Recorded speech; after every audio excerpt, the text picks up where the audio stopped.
Good to go. All right, it's good to be here this evening. This has been a pleasant surprise for us as a family. This is my wife, Jenny, and our 5 sons, Moses, Job, Lazarus, Boaz, and Jedediah. And we do missionary work in Indonesia. Does anybody know where Indonesia is? Yeah, you know, there's a lot of people that know where it is. That's good, because a lot of Americans don't know where it is. But it's a little bit north of Australia, a little bit south of mainland China and Asia, and it's the world's most populous Muslim country. 90-some% Muslim in that country, and that's the exact reason why we went there about 15 years ago. We went over there thinking, man, wouldn't it be awesome if God could use us in some way in the world's most populous Muslim nation to bring people to Jesus? And we went over there, but you know, there's all kinds of stuff that happened, how we met and so on. I know that Caprice wanted us to share, but you know, we started out, we met right here in Chattanooga. My wife is from Chattanooga. She grew up in East Brainerd. 2 of the girls that she went to high school with are here this evening. You haven't even seen them since high school probably. What, 20 years, 15 years? I don't know. But pretty wild. You wouldn't think she's that old, right? Nah. But yeah, she went to high school right here at Grace, right, in East Brainerd. And I grew up in California. I grew up out there in the skate culture. I'm a skateboarder. And all my kids skateboard too. We go to the skate park when we're in town every Friday. But I ended up in Chattanooga, and I was out skateboarding one night. There's a big white bank right in the middle of downtown. They used to call it AmSouth. Is it a Regions now? You know, it's got that big thermometer, marble white thing next to it. I was skateboarding at that bank one night, and me and a buddy named Stephen McBride, this is his older brother, yeah, we were there skateboarding at about, 1 o'clock in the morning maybe. I was missing curfew for Tennessee Temple University, the college I went to. And we would have, all those streets, they used to be one way. I don't know if anybody remembers this. But those streets were one way, so for us skateboarders, we had to watch the lights and call for each other when we could go. And there was, at AmSouth, there was a set of 4 stairs and a marble ledge, and we would do tricks off those stairs for hours.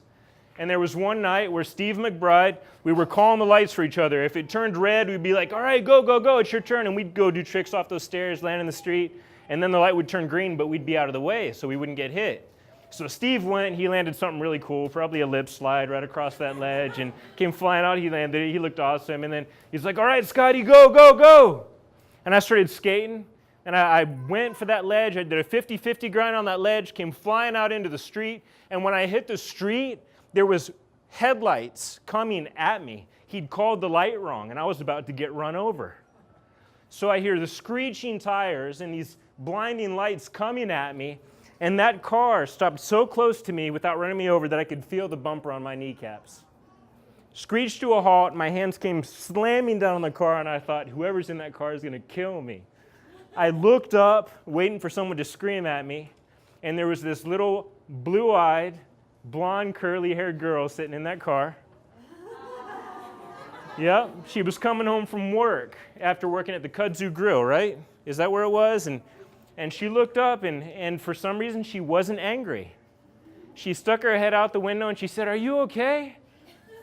And I said, yeah, I'm all right. And the thought clicked with me, you know, there could be no better time to tell someone about Jesus than when you almost just died. So I walked around the car, and I said, I'm all right. I said, but you know what? If you would have run me over, I know exactly where I would have gone. I said, do you know where you're going when you die? And she looked at me and she said, are you a Christian? I said, yes, I am. She said, I just got saved a couple days ago, and I don't have any Christian friends, she said to me. And so she pulled the car over, and we sat on the curb in front of the Tivoli, you know, the Tivoli right across the street from that bank, and we talked about the Lord till 2 in the morning. And I said to her, I said, you know, every Saturday morning, me and all these ratty skaters, all the stinky skaters, we get together at Greyfriars down the street, and we study the Bible together. You should come. And she showed up. And we became good friends in a circle of friends. And a couple of years later, we found ourselves at the same Bible college up in upstate New York. We were up in upstate New York, and as we were going to college there, and we didn't plan this, she showed up, I showed up at the same college. We were surprised to see each other there. So we ended up at this college, and there was a man that came, his name was Dunn Gordy, and he was teaching a class called Tribal Evangelism. And he was telling us about people groups all over the world that had never heard about Jesus Christ and that wanted to hear about him. And he brought with him a whole stack of papers, and each paper was in representation of a different tribe that had sent one representative out hiking for weeks, oftentimes barefoot, to the closest mission station in the closest city and asked for someone to teach them about Jesus because they wanted to know and they had nobody to teach them. Now, before I met that man and before I saw those papers, my plan was to move back to California where I grew up and start a skate park because I loved skateboarding. I thought, I'm going to skate the rest of my life and I'm going to tell people about Jesus with that, right? That was my plan. But then I saw this stack of letters and I thought, wait a minute. All these people in America, they grow up learning how to read and write. Anybody, any of these skaters in any state in the U.S., if they really want to know about God, they can get on that skateboard and just push over to Walmart, pick up a Bible, and they can read about God. But meanwhile, there's these entire people groups that don't have a single person that's telling them, and they're begging to know. And I just thought about that, and as it sunk in, I thought, you know what? I can't go to California. I can't go back and start that skate park as long as there's still people like this in the world that are begging for only one opportunity, for their first opportunity to hear about Jesus. But then I thought, but I haven't had a special call from God. My professors at school, they were saying, if you're meant to be a missionary, you're going to have a call from God. And I'd never had any sort of special light from heaven or dream that told me to go, and I thought, well, maybe I can't go. But then that professor, he said, check out these verses, and he told us to look at Romans chapter 15, verses 20 through 22. He read us these verses, and these verses are what changed my mind. This is Paul speaking, in my opinion, the greatest missionary of all time besides Jesus himself. Verse 20, Paul says, I make it my ambition, my goal, to preach the gospel, not where Jesus Christ has already been named, not where he's already been heard about, lest I build on someone else's foundation. Basically, lest I don't want to put a church where someone else has already put a church, is what he's saying. He says, but as it is written, and he's talking about in the Old Testament, as it's written in the Scriptures, he says, those who have never been told about him will see. Those who have never heard about him will understand. And he quotes a prophecy from the Old Testament that says everybody should see, everybody should hear, and someday that's going to happen. He says, that's the reason I go where I go. I'm looking for the places where the name of Jesus Christ is not named and where there's no foundation laid, there's no church that's already there. That's what he said. And I looked at that passage and I thought, you know what? That still isn't done. There's still places that I haven't heard. And if that plan was good enough for Paul, why isn't it good enough for me? I thought it's with pen and ink right in front of me. Do those words in that verse apply to me any less than any other part of the Bible? And my conclusion was, no, they don't. And I'm telling you tonight, the command to go into all the world and preach the gospel to every creature, it applies to every single one of us. There's nobody in this room that those words don't apply to. We are all meant to have a part. And if God can take a gnarly little skater like me and use us in Indonesia, he can use any of you guys. You know, I didn't talk too much about where we work, but in Indonesia, we found this tribe. They're called the Dao tribe. We came to this tribe, and the way we found out about them is we got talking to old veteran missionary helicopter pilots. We got over in Indonesia, and we got talking to these old pilots, and we asked these pilots, is there anywhere that you know of in this country that you think probably has not yet heard about Jesus, that has no churches? And there was one old pilot, his name was Tom Hans. He looked at us and he said, you know what? There's this place. He said, I fly over it in the helicopter taking supplies to a city called Nabire. He said, and every time I fly over it in that helicopter, if I come in close, I see that there's no tin roofs, there's only thatched roof houses. He said, I look down and there's no airstrips. And the people, they're wearing traditional clothes, which is basically almost no clothes at all. And he said, when I come in close, they're so scared that they run into their houses trying to get away from the helicopter because they're scared of it. I said, Tom, man, I think that's what we're looking for. I said, can you give me GPS waypoints for that place? And he said, yeah, next time I fly over, I'll get them for you. A couple weeks later, he had GPS waypoints for this place. We hired a guide from a neighboring language group, a neighboring tribe that spoke a related language, and we said, can you help us get to this place? And he said, yeah, I can help you. We got in a dugout canoe, Jenny and I, a dugout canoe, a big, long wooden canoe with a motor on the back with this guide. We went for a number of days up a winding jungle, muddy river. After a couple days, we rounded this one bend, and we were getting right up high, right close to the mountains, but not quite in the mountains yet. We were still in the lowland jungles. And all of a sudden, we looked to our right, and we saw a bunch of people jumping up and down frantically, waving their arms, screaming at us. We thought, whatever they have to say must be important. We said, cut the engines so we could hear them. They cut the engines, and they were people from a tribe called the Burate tribe, and they were yelling, "Mereka akan metumbuk kamu, mereka akan membunuh kamu," which means, they're going to shoot you, they're going to shoot you. They were speaking the Indonesian language, which we had learned up until that point. We lived in Java for a year and learned that language. We yelled back to them, who's going to shoot at us? They said, the mountain tribes people, they're on the other side of the river, they're in the jungle, they're going to shoot at you. We looked out in the jungle, and our guide started yelling frantically into the jungle, "Me mago ya, me mago," which means, how many of you are there, in the tribal language. All of a sudden, one guy walked out onto the riverbank. They're all about 4.5 foot tall, but he was carrying bows and arrows just like this. He walked out, and he just stood there and looked at us. We thought for sure he was going to shoot at us, and we didn't know how many people there were in the jungle. But eventually, he was standing, he just stuck out one arm, and he went like this. And we thought, well, what can he mean except for he wants us to come over? And if he would have decided to shoot, we were sitting ducks anyway. We were maybe 20, 30 feet from him. We would have been killed. So we went over as close as we could get. Instead of getting the boat up too close, we hiked. We got out of that dugout canoe, and we walked through waist-deep water to get to him so that we didn't scare him. He pulled out of his string bag, which is a bag like this. He had one of these draped over his shoulder. We walked up close. He reached in one hand, straight face.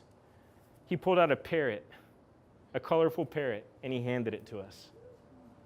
We thought, okay, well, this has got to be good. We didn't know what to do, and the only thing we brought with us, because it was lightweight, was ramen noodles. We had backpacks full of them because they're lightweight, and we had to hike for a couple weeks, and they're light food. So one of us said, go get some ramen noodles. Someone ran back, got some ramen noodles. We handed those to him. And then he stuck out his finger to do a tribal handshake, which is where they stick one finger forward and they snap knuckles. They go like this, "Nemome," which means friend. Then they go, "Abba, Abba, Abba." And they go like this, snap knuckles, "Abba, Abba, Abba." Give me your knuckle. I'll show you, right off the end. Real, like this, "Abba, Abba." You hear it? That's how they do it. So we snap knuckles, and then a couple more guys came out of the jungle with bows and arrows, but they weren't shooting at us. And then eventually they motioned to us they wanted to get into the boat. And that's how it happened that those guys became our guide and our introduction into the rest of the tribe. They got in the boat, and as soon as that boat got moving, they dropped their bows and arrows. They didn't care about those anymore because they'd never been in the boat before. They were so scared, eyes big as saucers. We got up the valley, into the mountain areas, established contact. We hiked around for 2 weeks. We met the village chief. His name was Torapui, and he said, yes, we want you to come. We want you to tell us about this man, Yesusi, about what happens after death. He said, we've been waiting for these words. Man, we felt like our hearts would burst at that point. We were so happy. We found this tribe, and they wanted us to come. We moved into that place. A couple weeks later, we took another trip. We hiked around for weeks. Then after that, we had a helicopter drop us in with a chainsaw and something called an Alaskan sawmill. And Jenny got on one end of that chainsaw, and I got on the other with this Alaskan sawmill attachment. We pushed it through. We made boards. We built a wooden house. We put up water containers to collect rain so we had water to cook and to wash ourselves. After that, we put up 3 solar panels and a couple batteries so that we could power our computer and try to translate for them and try to learn their language and write it all down. And we started working with those people. But I'll tell you what, man, about After about 6 months, 8 months, we wanted to give up. You know what we found out? We were learning their language, and we were trying to learn it. We were trying to pick up words, and it was an unwritten language. Nobody in the entire tribe could read or write because no one had ever made them an alphabet. No one had ever learned their language and made an alphabet to where they could learn. So we were listening to these sounds they used, and we were trying to write down one symbol for every sound we heard so that they could learn how to read and write too someday. And we were working, and eventually we thought, you know, this language, it sounds kind of sing-songy, almost like they're singing when they speak. And then it hit us. This is a tonal language. They say things at different pitches to convey different meaning. We asked one of them one day to show us how they do that, and he gave us an example sentence. The sentence was, he was talking about the Kehu tribe that lives to the south of them that's cannibalistic. And he said, if I was to say this, that those people eat people, he said, this is how I say it. He said, me, nugi. And all four of those me's have different meanings according to the pitch you speak them at and how long you hold them out. And we thought, what have we gotten ourselves into? We are never going to learn this language. You know, I was a D student. I barely graduated high school. I thought, I have no business being over here. No business. I should have started that skate park in California. I was second guessing even being there. Jenny was frustrated too. On top of that, we had malaria over and over and over again. Amoeba, Giardia. I had malaria 6 months in a row. And we lost so much weight to where we didn't even have clothes that would fit us. We were thinking, how much longer can we stay here on a health level? And we were about ready to give up. We were thinking we've gotten ourselves into something that we weren't called for. We were about ready to give up. At that point, we thought, man, we'll do one more supply flight. We called in the helicopter, brought in some supplies, and I was thinking, we got to go home. I miss my family. I haven't had a cheeseburger in 4 years, you know. Milkshakes, forget about it, you know, nothing. Haven't seen our family. We can't do this, you know. And we had just enough language to where we could understand a lot of what they were saying, but we couldn't speak it well because we didn't know the tones very well. But they could get our point. If we tried to speak, we probably sounded like 2 or 3-year-olds to them when we spoke. You know, they can get their point across, right? But it just sounds funny. You think they're cute. That's how we sounded to the tribal people. They were always laughing at us. So we were thinking, we can't do this, and I was decided, man, we're leaving. And that next morning, a tribal guy named Apiawogi, he came walking up to my porch, and you know, this is the way our days would go there. Every morning, we would open our door. They don't have doors that close. They just open them and leave them open. So we did the same. And nearly the whole tribe would come in our house, which was about 20 by 20 feet, about the size of one of these. And they would just sit in our house and watch us all day. If we ate some weird food, they would giggle and poke each other. Check that out. You know, just watching us. If we would say something in our own language, they would mimic us. I would say to Jenny, hey, you know, let's eat some lunch. And I'd hear someone in the corner going, hey, shwishwash, shwishwash, whooshwash, shwishwash. And then everybody would start laughing because they thought our language sounded so funny, you know. And I was thinking, I saw this guy walk up to my porch this one morning when we were ready to give up. And I thought, here he comes. Here we go again. All day long, we're going to get laughed at. And I thought, Lord, I don't want to deal with this. I thought, what can I do? What can I do? And I thought to myself, I've got to think of a simple question to ask him to get him talking so that I don't have to talk and be laughed at. That's what I thought. So he was walking up and I was thinking, question, question, question. And I could only think of one question that I could work out in my limited language ability. He walked up on the porch. We did the morning greeting. Nemome, Abba, Abba, Abba. You've got to snap 3 times, Abba.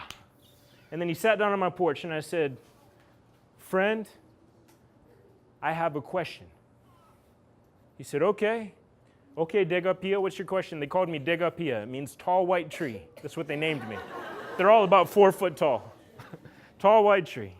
I said, and they named my wife Ugiretauo, which means stream in a dry, barren land. Ugiretauo. Isn't she? They had it right.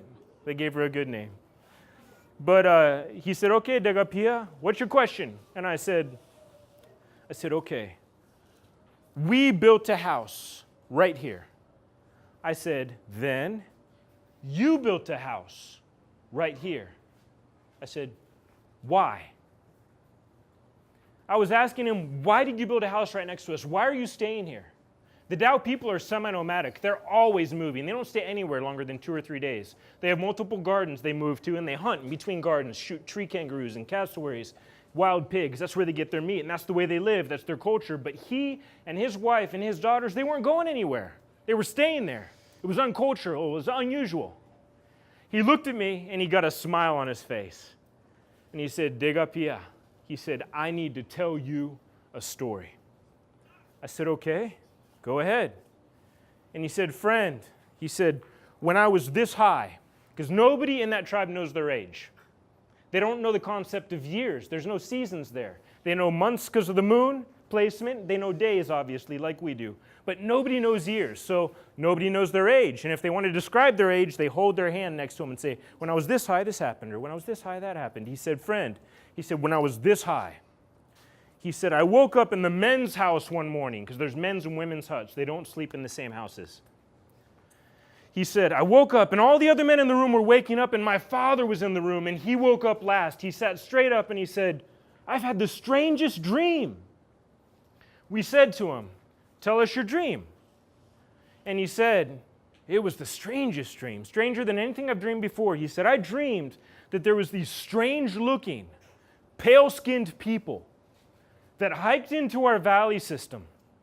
Somehow, they could speak our language, and they told us that they had a message that they had brought to us that was greater than anything we'd heard before.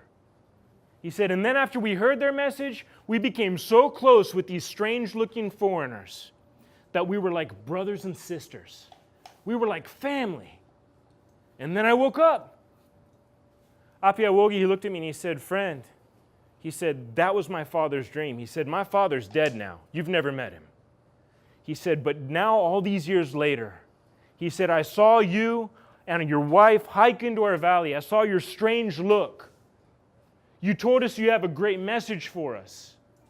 He said, and then I remembered my father's dream. He said, the reason I've built a house right next to yours, the reason I'm not going anywhere is because I'm waiting for your message. That's what he said to us. I couldn't believe it. In fact, I didn't believe it. I said to him, I said, you need to tell me that story over again. I was thinking I must have heard wrong. He told me the same story exactly again. And then as we continued to learn their language and get better at it, we met multiple chiefs from multiple villages on 2 different valley systems that their fathers had all had that same dream, 1 generation before we got there.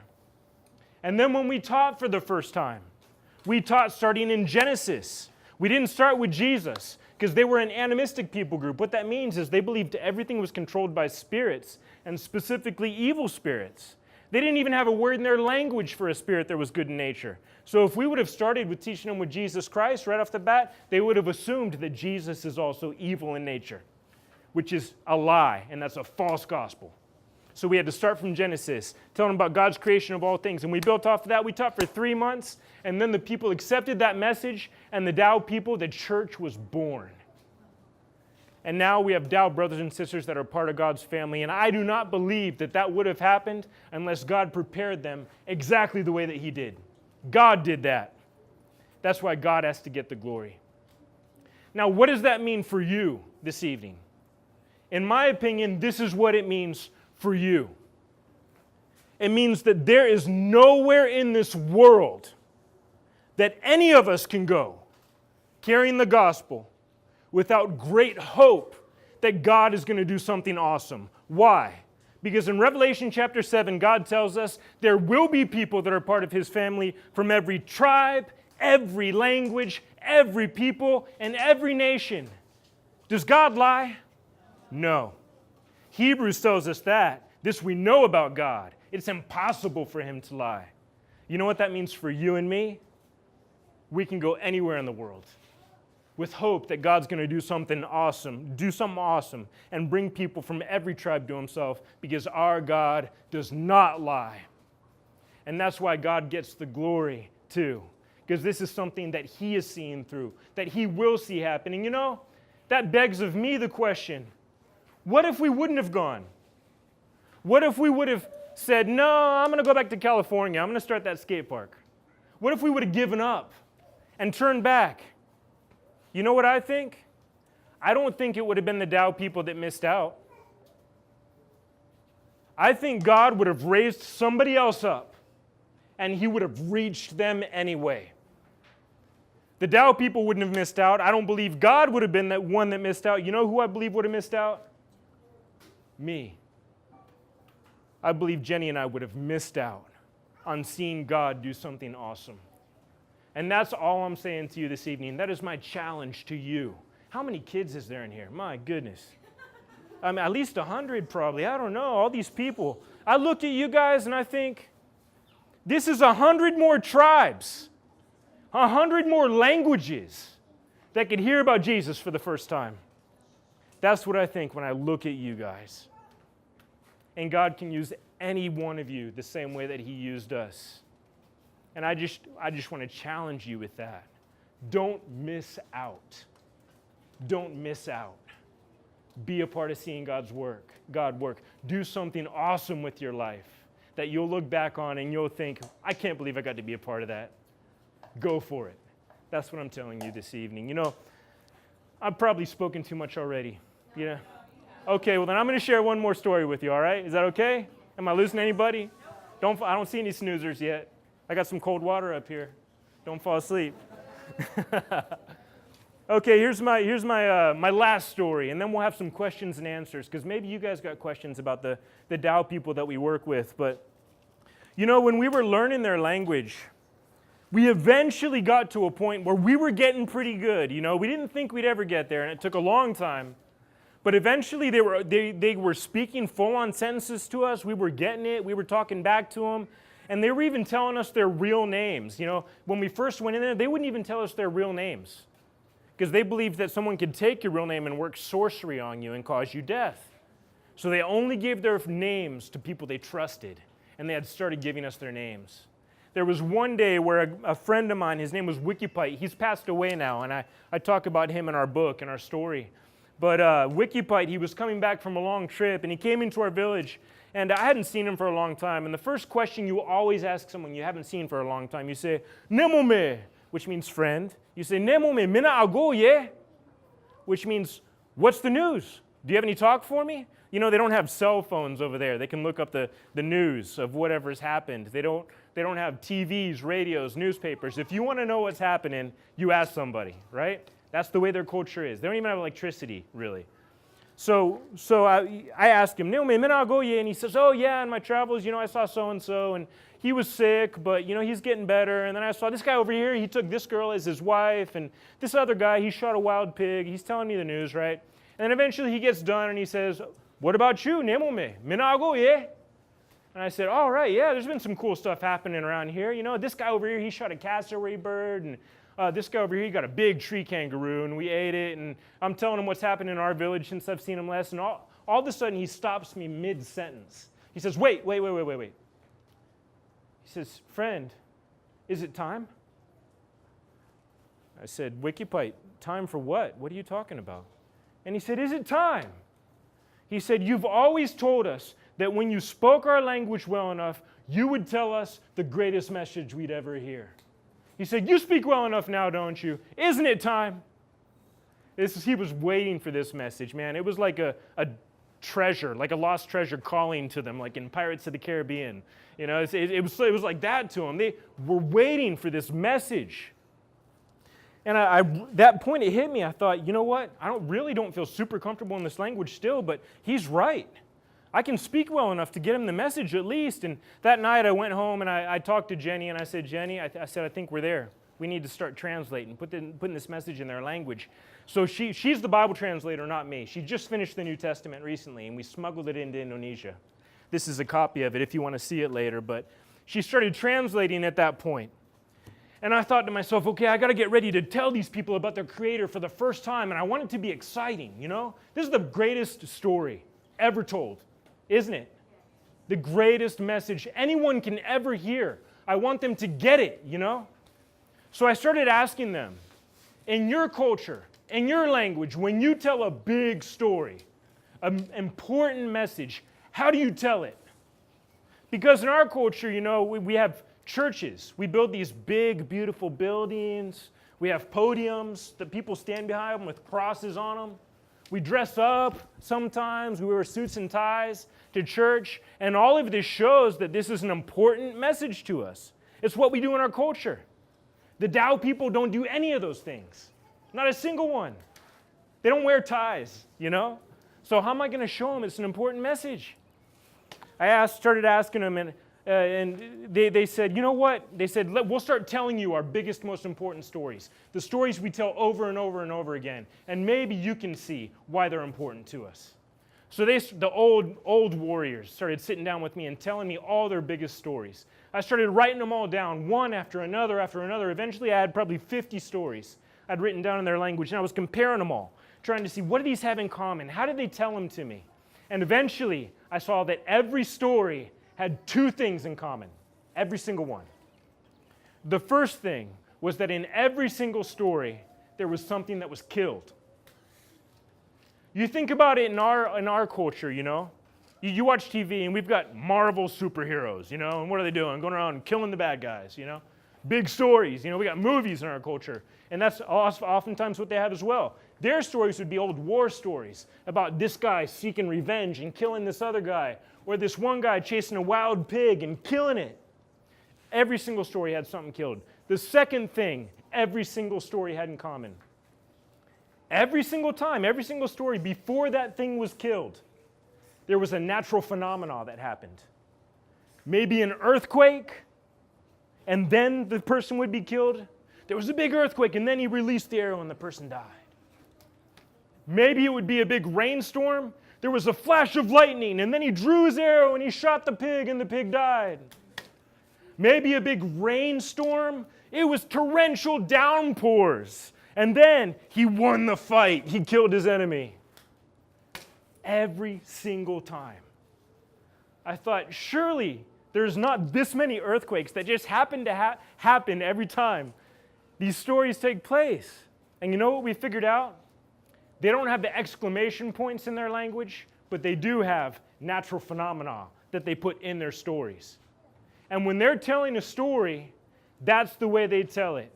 And if they don't put that in there, the people will miss the point. So I'm going to tell you a story right now as if I were a Tao person, a Tao tribal person. And I'm going to tell it to you as if I was Apiawogi, the guy that told us the story about his father. Don't worry, I'm not going to shoot anybody. So if I was Apiawogi, I would tell you a story about a pig hunt. This is the way I would tell it. I would say, all right, I went to my garden a few days ago. My wife, my daughters, my son, we got to the garden. I sent my wife up to the top of the garden to pick some greens. I sent my sons and daughters over to pick some sugar cane, and then I went over to our sweet potato patch. I got down, I started getting those sweet potatoes, and then I looked, and there were holes in the ground all around my sweet potato patch. I thought, someone's been stealing my sweet potatoes. My family's not going to have any food. What am I going to do? What in the world? He said, I got closer, and then I saw it. Wild pig prints. I thought to myself, wow, I've got to do something about this wild pig. I looked up, and there was a break in my fence line where that wild pig had broken through. And I thought, should I fix the fence? What should I do? And then I thought, you know what? I'm going to try to get that pig. So my wife, my kids, they gathered what they could from the garden. We put it in our bags. We hiked back to the village. And I decided that night, the next morning, I was going to get up early and go for that pig. So next morning, the sun was coming up. Before anybody else was awake, before the sun was even fully risen, I slid the bark back from my door. I grabbed my hunting bow, my best pig arrow, and I snuck out the door. I went down the trail. I got to the edge of the garden, found a nice big round tree that I could hide behind, and I got down behind that tree, and I just waited. I waited, and then eventually, sure enough, I heard the bushes rustling up above my fence line, right where that break was. I peeked my head around the tree, I looked, sure enough, there was a wild pig coming through that same spot in my fence. It was huge, big old pig tusks, bigger than I'd seen in a long time, big pig tusks. He came down through that fence. I stayed hiding behind that tree. He stuck his nose down in the ground, started eating my sweet potatoes again. I waited until he was into the middle of my sweet potato patch and he wasn't paying attention. I came out from behind that tree. I pulled my best pig arrow back in the bow. I got ready to release it. And right as I got ready to release it, the ground shook. There was a flash of lightning. It started raining. And then I released the arrow. And I hit the pig. And it was over. I got him. That's the way Apiawogi would tell the story. And if he doesn't tell it that way, none of the Tao people listening to the story are going to get the point of the story. They hear that there's the earthquake and they start elbowing each other, saying, get ready, get ready, get ready. Here it comes, the main point. They hear the rain, the lightning, and they say, here it comes, here it comes. And then I shot the pig, and everybody's like, whoa! Because they all knew it was coming. They heard that there was the earthquake, right? They knew it was coming. So stop and think with me for a second. We were teaching them the story of Jesus for the first time. You know, we started in that Old Testament. We taught through the stories of the formation of the nation of Israel, the fall of mankind, you know, the sacrificial system, the exodus from Egypt, all those things from the Old Testament. And then we started teaching through the prophecies of the coming Redeemer. You know, it talks about Jesus in the Old Testament, long before he ever comes on the scene, right? We taught through all those things. We taught for 2 months before we ever even mentioned the name of Jesus even once.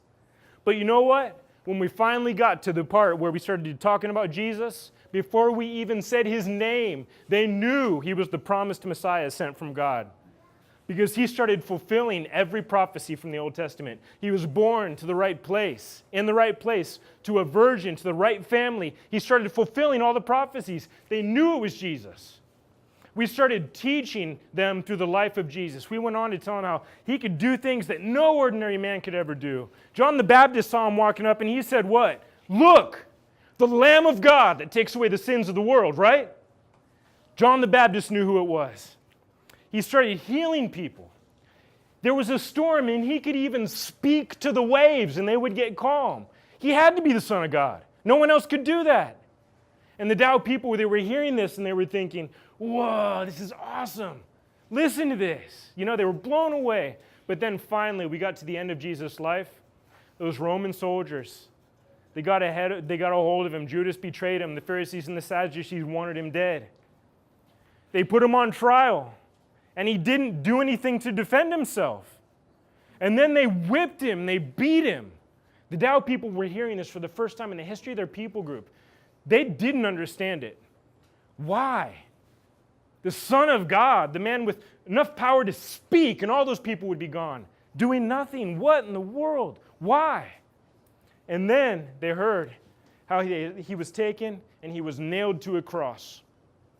He was lifted up by those Roman soldiers. He looked up right as he was breathing his last breath, and he said, my God, why have you forsaken me? And then that last breath that leaves his body, and then according to the story, can anyone tell me what happens? The curtain was ripped in two. There was an earthquake. It went dark. You were going to say that, weren't you? It went dark, that's right. The dead walked, right? Think about this, that's right. That's right. That's what happened. All these natural phenomena, things that men weren't causing, happened. And you know what? The Tao people started elbowing each other once again. Eyes as wide as saucers. Are you guys hearing this? This must be it. This has got to be the main point. They're getting all excited. And then they hear about a couple days later, Jesus rose from the dead and he conquered death itself. That's awesome. The Tao people, they got so excited when they heard that they started standing up and yelling out, Mikemena, Mikemena, Mikemena, which means it's a true talk. It's a true talk. They couldn't believe it. And you know what? I believe God put those natural phenomena in his book, in his story, so that when they heard his story for the first time in their own language, they would understand that the main point is Jesus and what he's done for us on that cross. That's awesome. You know what it makes me wonder? It makes me wonder what else God has put in this book for other tribal groups all around the world that have yet to hear about him for the first time. that will make that story stick out and come alive in their own culture. God plans these things, and I'm telling you, there won't be a single tongue, tribe, nation, or language that's missed. Don't miss out. Be a part of it. You know, if there's anybody in here this evening that does not yet for yourselves know why Jesus Christ died, I'm telling you right now, He did it for us. He did it to do away with the sins that we have on us, and if you haven't trusted Jesus, you need to trust Him. Talk to one of these adults about it and trust Him that He is the Son of God. He did exactly what He came to do. You guys are awesome. Thanks for listening, man. I'm just going to pray, and then we'll have questions and answer. God, I thank You for Your word. And I just want to pray over these kids right now, Lord. Maybe this is the group of people that You'll use to bring Your message to the last remaining tribes that are still waiting right now to hear Your message for the first time. Lord, if that's the case, I pray that You would raise them up, Lord, and give them a passion to know You and to carry Your message around the world. Make the parents in this room, Lord, parents that see You as precious enough to let their children go to places even that have Muslim populations that may want to kill them. Lord, You are worthy of any sacrifice any of us could make. And when we get to heaven and we're standing with You, it'll be all worth it, Lord. Thank You for the privilege it is to share with these people this evening. Amen.